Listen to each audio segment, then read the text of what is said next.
সম্মেলন ছিল 3 নম্বর মণ্ডলের।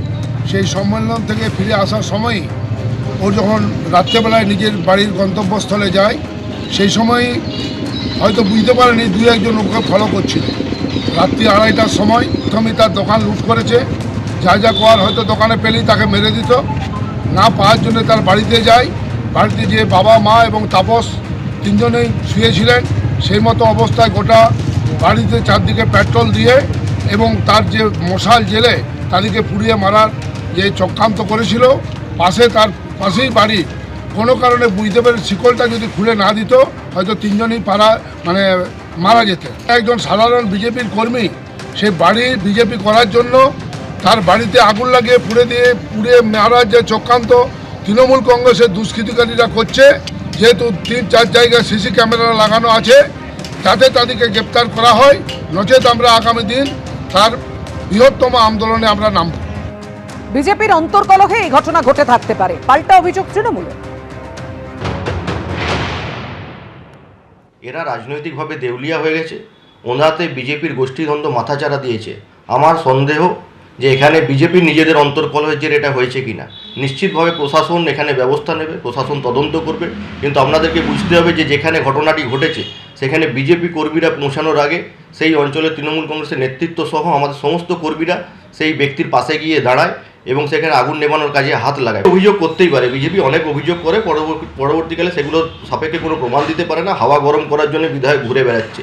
বিধায়ক এখন টিকিট পাবে কিনা সেই নিয়ে বিধায়কের সন্দেহ হয়েছে যে ওনার মানুষ বিধায়ককে প্রত্যাখ্যান করেছে এবং সেই কারণে বিধায়ক যা যা প্রতিশ্রুতি ওনার মানুষকে দিয়েছিল সেই প্রতিশ্রুতি ভঙ্গ হয়েছে এবং ওনার মানুষকে মন অন্য জায়গায় ঘুরিয়ে দেওয়ার জন্য এইভাবে একটা কুৎসা অপপ্রচার তৃণমূল কংগ্রেসের বিরুদ্ধে চালাচ্ছে।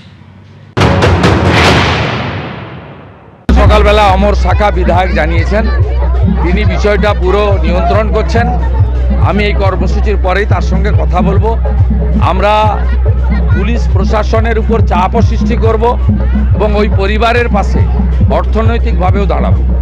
ভোট যতই কাছে আসছে ততই রাজনৈতিক বাকযুদ্ধের আঁচ ক্রমশ চড়ছে।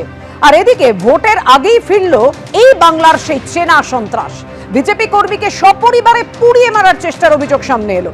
ভোটমুখী রাজ্যে চাঞ্চল্যকর অভিযোগ বাঁকুড়ার ওন্দার নন্দনপুর গ্রামে। গভীর রাতে বাইরে থেকে শিকল তুলে বিজেপি কর্মীর বাড়িতে অগ্নিসংযোগ করা হয়েছে, পুড়িয়ে মারার চেষ্টা করা হয়েছে, এমনই অভিযোগ। আগুন লাগতে গ্রামবাসীদের সহযোগিতায় বেরিয়ে এসে প্রাণে বাঁচলেন বিজেপি কর্মী। নাকাইজুড়ি ফাঁড়িতে খুনের চেষ্টার অভিযোগ দায়ের হয়েছে। বিজেপি কর্মীর ওষুধের দোকানে ভাঙচুর ও লুটপাটও চালানো হয়। বিজেপি কর্মীর পরিবারের সবাই ঘুমোচ্ছিলেন, দাবি স্থানীয়দের। দেখছেন কিভাবে লুটপাট ভাঙচুর চালানো হয়েছে। ভয়ঙ্কর অভিযোগ তুলেছেন পরিবারের তরফ থেকে। বাড়িতে পেট্রোল ঢেলে বিজেপি নেতাকে পুড়িয়ে মারার চেষ্টা করা হয়েছে। মারাত্মক অভিযোগ পরিবারে।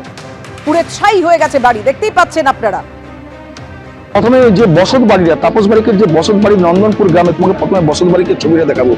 যেটা অভিযোগ করা হচ্ছে এই বসত বাড়িতেই সেই সময় তৃণমূল আশ্রিত দুষ্কৃতীরা আসে এবং বাড়িতে যে শিকল লাগিয়ে দেওয়া হয়েছিল, এই যে শিকলের ছবি তোমাকে দেখাচ্ছি এইখানে, এই শিকল লাগিয়ে দেওয়া হয় এবং শিকল লাগিয়ে দেওয়ার পর বাইরের দিক থেকে পেট্রোল দিয়ে আগুন লাগায়। এবং সেই সময় তাপস বাড়ি যেটা অভিযোগ করছে যে তার মা বাবা সহ তারা ঘুমন্ত অবস্থায় ছিল এবং যখনই আগুন দেখতে পায় এবং আগুনের তাপ পায় সেই সময় তারা উঠে চিৎকার চেঁচামেচি শুরু করে। এটা হচ্ছে তাপস বাড়ির মা এবং বাবা, তাদের অবস্থা দেখো এখনো পর্যন্ত। এই মুহূর্তে যে মাথার উপর যে ছাদ, যে বসত বাড়ি, সেই সবকিছু পুরো ছাই হয়ে গেছে এবং তাপসের যে ব্যবসা, যে দোকান, সেই সবকিছু পুরো ছাই হয়ে গেছে। আগুন লাগিয়ে দেয়, সামনে পুড়িয়ে ছাড়খাড় করে আমার সবকে ছাড়খাড় করে দিয়েছে। আমার কিছু নাই, আমার দাঁড়াবার স্থায় নেই। আর আপনারা কাদেরকে অভিযোগ করছেন? কারা? আমরা অভিযোগ করছি আমার পাড়ার গায়ে নেতা, এই যে নেতা ছায় পাশের নেতা ছিল তৃণমূলের, তারা অভিযোগ করছে।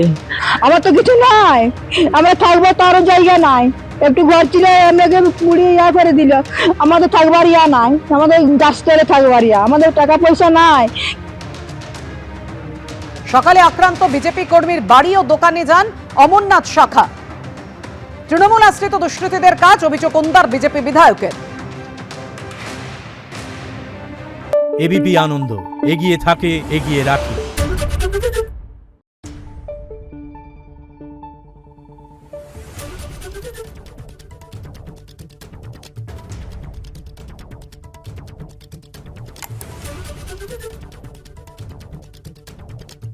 Thank you.